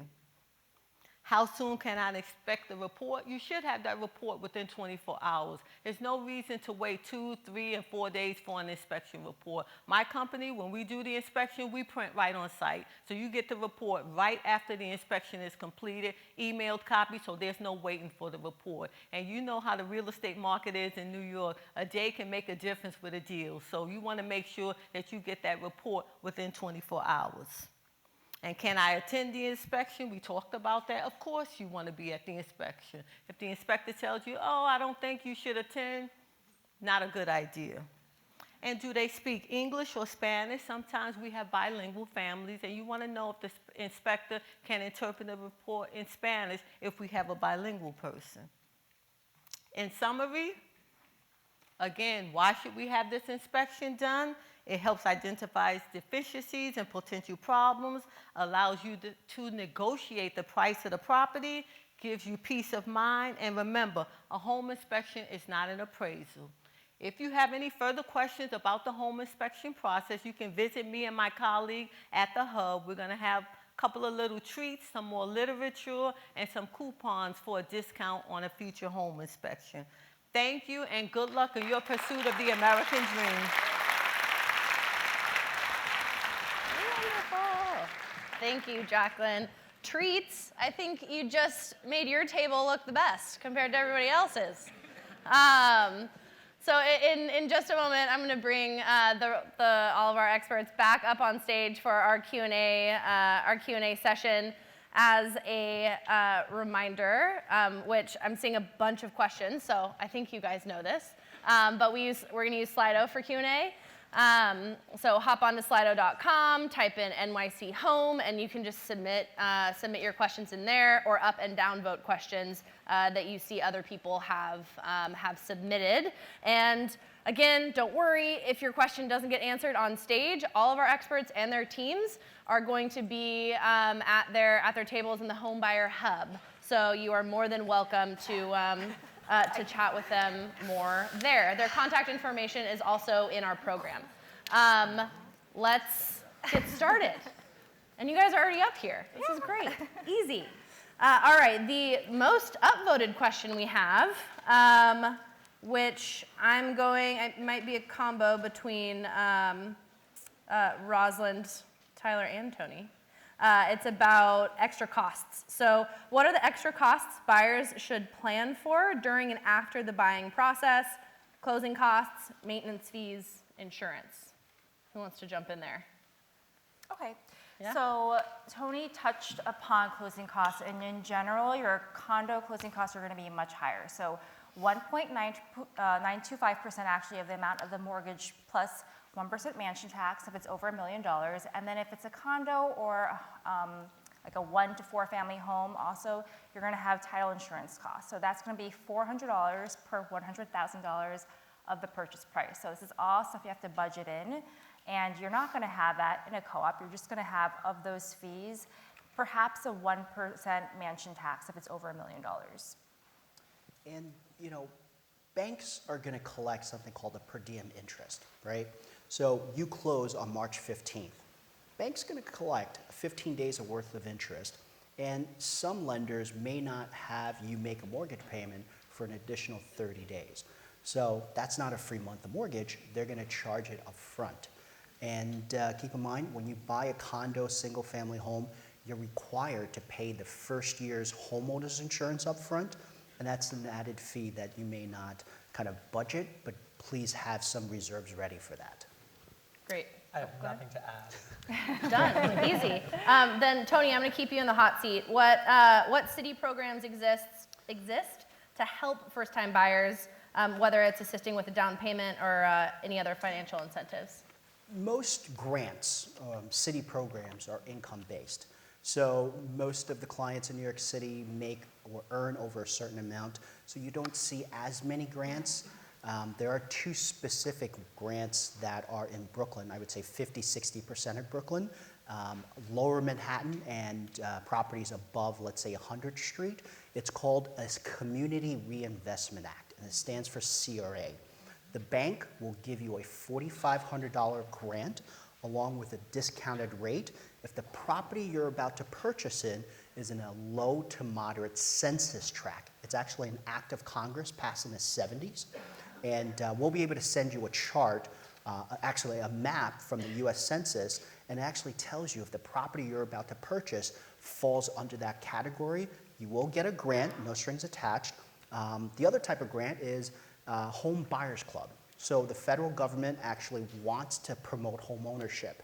So they'll match, for every dollar you save over a 10-month time frame, they'll match it up to $7,500. So for every dollar you save, they'll match it by 4. Now they're actually about to raise that $7,500 grant to possibly much higher, hopefully 10, 15, we don't know. But that's a program that's assisted home buyers in New York City for a very long time. Great. And is there, this one's kind of similar, is there a first-time homebuyer's tax credit? That's more of a CPA question because remember, mortgage tax interest is deductible for all. So first-time home buyers, you may be able to write off your closing cost over the life of the loan, but again, it caters to everybody and it could be different for everybody based on their tax bracket. Great, okay. Tyler, I'm gonna hop to you. What's the best way to find a good buyer's agent? Just call me. Whoa. Careful. not the guy who can't sit in a chair properly. Just make sure you do your homework. I think the biggest mistake people make are trying to do their friends a favor. And they're like, oh, I know somebody who just got in the business, or they feel obligated to the person who lives across the hall because they're an agent. You're going to spend a lot of time with your buyer's agent. So firstly, you just need to get along with them. And even for me, I'm a very outgoing and big personality, and I get along with a lot of people. But there's also a lot of people who find me very annoying, and they probably shouldn't be using me as their agent, because you have to really trust the person. You need to like them, and also make sure that they. So, for instance, I'm very well spoken in Manhattan below 96th Street, all of the Brooklyn waterfront, and in Park Slope and Boerum Hill, and I've actually been doing a lot of Bed-Stuy. But let's say you're an Astoria buyer, just because we get along doesn't mean I should be your broker. I'm not that well versed in Queens, right? So you just want to make sure that it's an expert in the market that you want to invest in. And if you know people who have already invested in that market, that's a great spot to ask for a referral. Did they have a good experience? Did the person know what they were doing? Did they feel like they had right guidance? And my biggest piece of advice is do not feel obligated to do your newly licensed friend a favor. That is the biggest mistake. And it's probably the biggest objection I get whenever I'm offering advice or I'm out and I meet somebody. And they're like, oh, I think you're great, but my friend just got their license and I want to throw them a bone. I'm like, this is $1 million. Take them out to dinner or something. That's what I would say. Yeah. Great. Okay. Grant, I'm gonna hop to you first, though I think a couple of folks will have opinions on this one. But I know we've done some research on rent versus buy. Right. So what resources are out there for people to figure out whether they should rent or buy? If you have any advice, and then for the rest of the panel to jump in, how far should people go comparing rent and mortgage payments? Sure, yeah. So we've done a ton of research on renting versus buying. It's a very personal decision to folks. So sort of the best resources out there are ones that help you walk through the different considerations that you need to make. So we've got a bunch of stuff, including our tipping point on our StreetEasy blog. Again, just go make that part of the StreetEasy hole that you fall into, not just listings, but also our blog articles. But there's also a number of other great resources online if you just search rent versus buy. There's a number of different calculators that'll help you sort of stack up those different factors. One thing to know about those things, though, is they do tend to depend on what assumptions you make. So how much do you assume your home is going to grow by? How much do you assume rents are going to grow by? How much can your investments grow by? All these things are sort of what drives those calculations. So try a couple of different values for all of those things, because depending on what you're assuming for future home growth can make a really big difference. Tyler, is that something that you walk through with your clients? Do they come to you and they're like, I want to buy? You're like, hang on a second. Let's figure out rent or buy. Yeah, 100%. So the two things that I actually have an Excel spreadsheet that a colleague of mine built out, that basically you can type in what your actual numbers are, what you're paying in rent, and what you would purchase. And then it basically does this whole calculation to say how much you're saving by buying. And if you're only planning to, the first question I ask is, how long do you plan to live there? Because if you're looking for a short-term hold, maybe it does make more sense to rent, even if you are in a position to buy, because 2 years is not enough time for the appreciation to offset your closing costs, because you have to appreciate by about 10% before you're at the break-even mark. Great. Tony, anything else? Yeah, I mean, look, buying may not be for everybody, right? Depending on your tax bracket, your down payment amount, and the type of property that you're about to purchase. We actually have a free rent versus buy calculator, like Tyler was saying, and we'll send it out to free to anybody, and just come visit me at the booth. It's very specific, tailored to each individual as you type in the information. So please come see me. It's not something that we market. It's something that we give out to free to all renters versus buyers. Cool. And I want to talk about co-ops for a second. And Jacqueline, I actually want to start with you. When you and I were talking, I think last week, there's some things that you see come up with older buildings in your inspections. Can you talk a little bit about those, and then maybe any differences you've seen between condos and co-ops, and things to look out for when you're walking through a home? A lot of the new condos have the HVAC system right in the unit, so I always check that first. I always advise people, if you're buying a condo or co-op, those minutes are really important.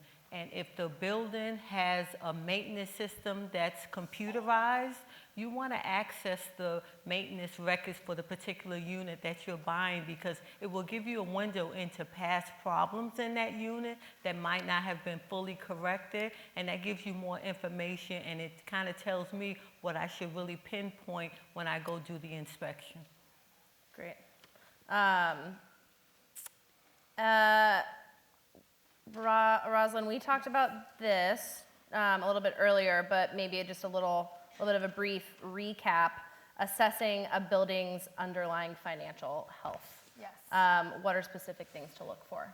So usually when an attorney is going through the financial statements, it's going to be the last 2 years. Last 2 years are going to be the most recent that can really paint an accurate picture of what's going to go forward on the next year and the next year after that. So first and foremost, we want to know how much is being taken in terms of revenue. Revenue really is common charges or maintenance. So from that, you get an annual amount from the financial statements.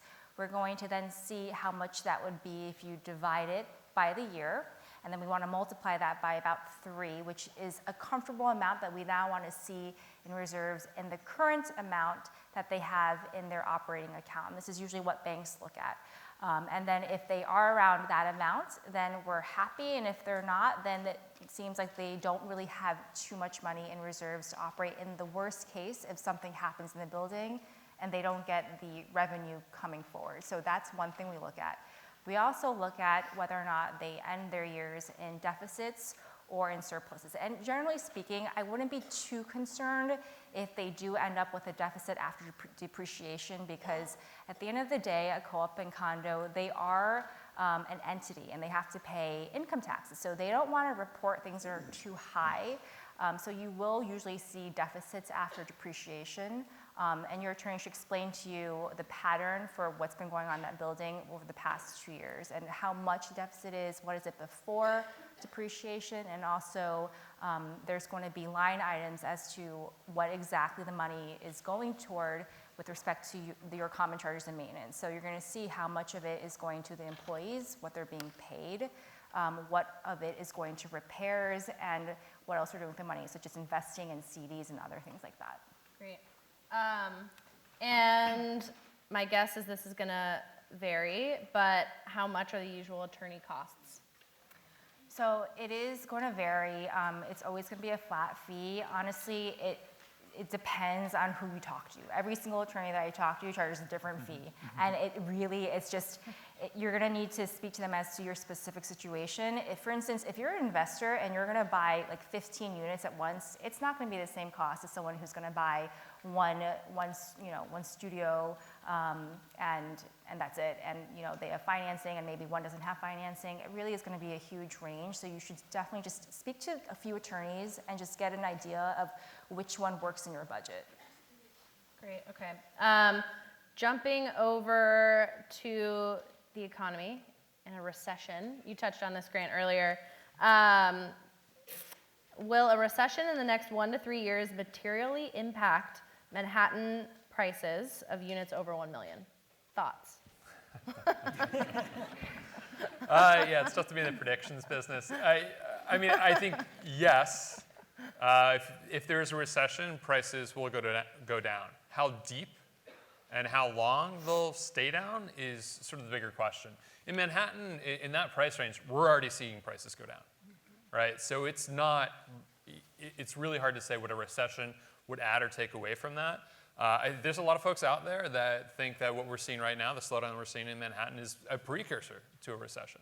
We're not quite seeing that nationwide yet, which is interesting. And we are seeing a lot of job growth still. And it's one of the reasons I wanted to highlight that in my presentation. So it's hard to say. I think if you look at the last recession, it was really hard on housing. But in certain markets, like San Francisco and Seattle, those markets are way above where they were pre-recession. Not quite the same case in New York City, which was hit really, really hard by that recession. But one of the things about recessions is they tend to look very different from one another. And I think the longer term trends that you're seeing in New York City, if you're planning to own a home for 8 to 10 years, I think you're better off finding the right home at the right price for you rather than trying to time the market between now and 2 years from now. Great. And you know what? You actually just answered another question that was on here, which was, I'm not sure I'll stay in Manhattan forever. Why not? Come on. How long should I plan to own before selling in Manhattan? I mean, it sounds like you should think of your home as an investment, and over time, that investment is going to accrue more value. So there really isn't a magic specific recipe for how long you should be living in your home. Longer is better. Anyone? Well, I mean, think about what your largest deduction is if you make over or under a certain amount, right? If you make under a certain amount, you have plenty of deductions, but once you hit something called A&T tax, or if you make over a certain amount, you have no deductions. And in New York City, we are taxed so heavily, right? Sometimes you look at your check and you say, where did it go? So your largest deduction, obviously. Who does that? I do that. Like, what just happened? Yeah. Your largest deduction, at the end of the day, is going to be your mortgage interest up to $750,000 based on your tax bracket. So, in my opinion, why pay somebody else's mortgage where you can, build equity and yet write off the interest on the mortgage? And you can also write off deductions if you live in a co-op, because if they have an underlying mortgage, you're able to write that off as well. Great. So just oh, to add to that, so your maintenance in a co-op is going to consist of just, the operation of the building as well as the mortgage interest for the underlying co-op and real estate taxes. So your attorney should explain to you how much of the unit that you're looking at is tax deductible, obviously up until a certain cap with the new tax rules, but usually they are between 40 and 60%. You may not be able to take the entire 40, 60%, but it is tax deductible so long as there is an underlying mortgage, and even if there is not, there's still real estate taxes. Okay. A lot of good ones in here. Tony, what are key factors to consider when choosing among various mortgage lenders in New York City? What are the best questions that you get asked to determine that? So I think rate is relatively important, right? Everybody wants the lowest rate. And you can go online and you'll see a bank that's offering a rate half a point below the market. But they may be in Mississippi or North Carolina, and they have no idea what a co-op and condo is. So you don't want to spend 30 to 60 days and the bank not knowing what a co-op and condo is coming back at you and saying, hey, you know what? We offered you a great rate, but we can't do co-op and condos, or we don't like the specific condos and co-op. Every bank that is localized, that does New York City business, they're going to have a master list. Some may not have, it may not be updated, but they're going to be able to tell you, hey, we've lent in this building, you're going to be okay, or we've declined it, and here's the reason why. So in my opinion, it shouldn't be really rate driven. It should be driven by the fact that the building was vetted by the bank, they're going to be okay with it, and they know the local landscape of it. So in my opinion, a lot of these online lenders, they're doing mass advertisement, but if you look at the percentage of how many loans or deals they do in New York City, it's barely less than 1%.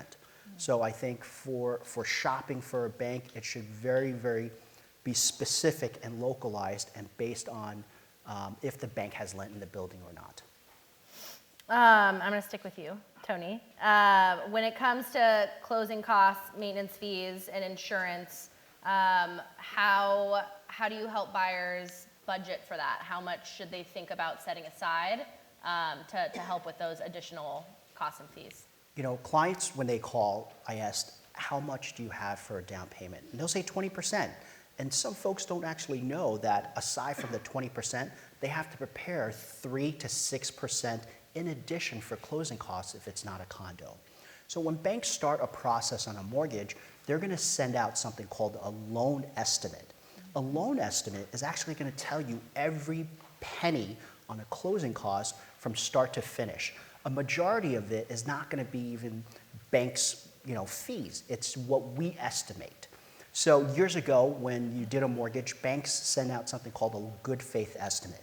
And we barely put anything on there because most fees are third party. These days, banks are going to send something out called a loan estimate. It stands for LE. You're going to be hearing that a lot. And when you're shopping around for a mortgage, you should get something called a loan estimate because it is what it is. It tells you exactly what you should prepare for. And a lot of the times, the listing agent or the buyer's agent are going to tell you, hey, here's the closing cost, but this building wants a year of reserves, 2 years of reserves. So you don't want to waste your time putting in an offer on a building that you know you're not fit for.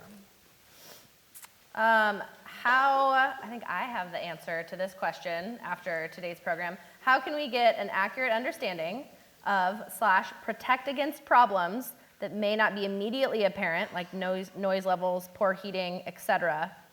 Get a home inspection.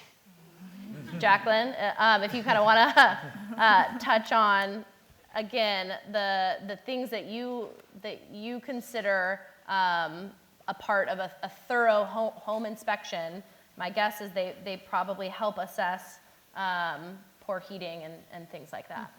I've done numerous inspections behind inspections. So I hear the stories about how the inspector came and he never turned the water on. He never turned the heating system on.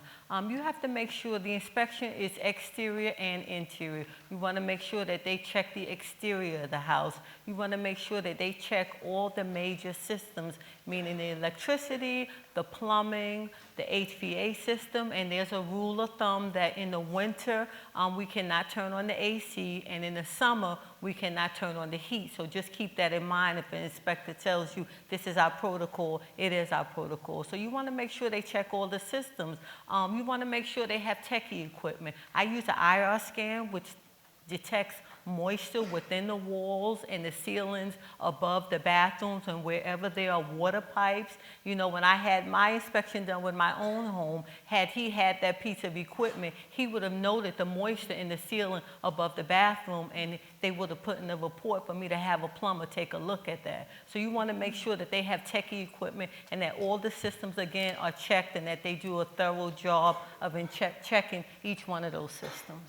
And I'm sure that some of this kind of stuff will come up in due diligence too, like noise levels or if things have been complained about. Exactly. That might be caught there. Yeah, it will be caught, but then they have to be caught before you sign the contract. After you sign, really, it's going to be on to you to then fix it or deal with it after closing. Okay.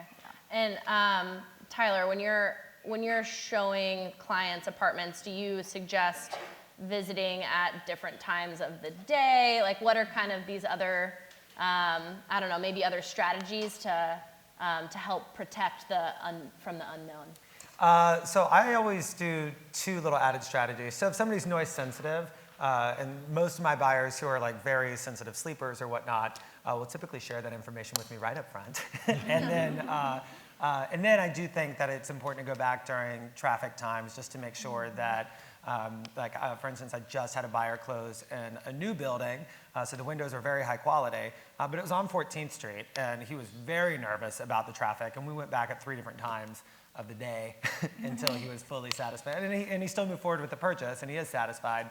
But, he definitely did his own due diligence. And then also making sure that you have a good attorney, because some attorneys just skip right over the minutes. And attorneys are an area where you get what you pay for. So keep that in mind when somebody is telling you that they're going to do it for a $1,000 flat fee. That's almost like, even if I have never heard of them, I'm pretty sure they're bad. And then lastly, I always do, most brokers will do, your closing walkthroughs, right? Whenever you've been board approved and you're ready to go through, you do your walkthrough. I like to do a pre-contract walkthrough, just because you are signing a contract that says you accept the apartment in as-is condition. And so sometimes you'll get to the end, and then there will be things that aren't up to your standards. So it's just a nice protocol, like after you've negotiated the price and gotten an accepted offer, if you're choosing not to have an inspection, which is crazy, then you should at least do a pre-contract walkthrough. Yes. Actually, I'll add to that as well. When you are looking at the unit, make sure to look at the windows, look at the doors, that they're working, because there's always a question mark as to whether or not that should be as is or in working order. What constitutes a working door or a window? Is it okay that it opens, but it opens kind of weirdly? Or, the door kind of is hanging off its hinge, but it works. So those things are fixtures, and technically they are as is, but you don't want to have any issues after you sign with those items. So if you can check beforehand, that would be really, really beneficial. All cash offers. I'm sure this is something you've come across. Oh, Tyler. yeah. Love 'em. So for I'm assuming, there's a lot of people who won't have all cash offers. So how does someone compete with that? So there's different strategies. One thing that if you're going to, right now it's nice because you're actually not competing with multiple offers in this market for the most part, but a deal is still a deal, right? So like something that is really well priced, even in this market, will get multiple offers. And I've even found that like my most high net worth clients who could easily do a cash transaction find that it's not the best use of their money anymore. And so most of them are finding that they can put that money to work elsewhere and then finance the purchase, because if they're wealthy enough to do a cash purchase, they're usually wealthy enough to get approved for a mortgage. So I wouldn't let that get in your head too much. First thing is when you are submitting your offer, if there's competition, always just write a nice letter. Just play to the emotional side, because most people, the reason I'm in real estate and not doing stocks or anything like that is because I like the emotional side of real estate and the fact that when you walk in, you're gonna create memories here, and the people that are selling it to you have already created their memories, right? So talk about what it means to purchase this home and what this first step in your life looks like and all the things you've done leading you up to this moment. And I have had sellers take lower offers because they just felt a connection to a specific buyer. And people feel so connected to their properties and home, it almost feels like they're selling their child, and they want to make sure that their child is going to be well taken care of. So definitely a letter with your offer is really helpful. If you are in a position and we have to have a very detailed conversation, don't just offer it up front, or maybe you can drop certain contingencies, or you can do a more creative contingency. But those are things that you really have to have specific detailed conversations with your broker to make sure that that is, and your attorney, honestly, to make sure that that is not going to hurt you later. Back to you, Tony. Pre-qualification versus pre-approval. Do you need both? What's the difference? Do you need one before the other? Can you talk through that a little bit?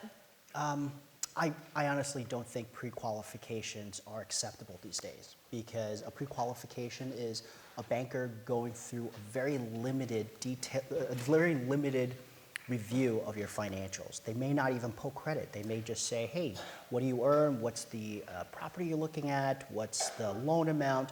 So in my opinion, a lot of listing agents, I'm sure Tyler doesn't even take it, if you come with a pre-qualification, they may not be accepted. And you certainly don't want to waste your time, because a pre-qualification is a very limited review of your financial roadmap. A pre-approval, on the other hand, we're going to vet your financials in more detail. We're going to ask for pay stubs. We're going to pull your credit. We're going to look at your tax returns for deductions.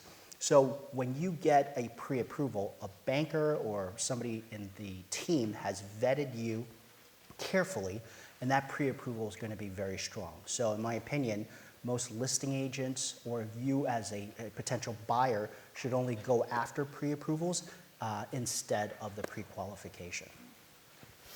This is kind of a funny one. Are co-ops really that bad? Are co-ops really, actually it says, are co-ops really as bad as their reputation? I know the board approval process can be very intimidating to people. So I mean, Tyler, I'll start with you, but are co-ops really that bad? Some of them are, yeah. I mean, Yeah. some of them really suck. But for the most part, they're, keep in mind, so the co-op board is run by people who have already bought and invested in the building. And a lot of times they're people just like you, right? They just want to make sure that the people who are moving in can actually afford it and are going to make their payments on time and aren't a psychopath. But 90% of board interviews are more like a meet and greet than an interview. They might ask you like a few questions, like if in the board application, if they saw something that was like a little bit of a question mark, they might ask for some clarity around it. But the vast majority of, and the management company technically has to issue your final approval.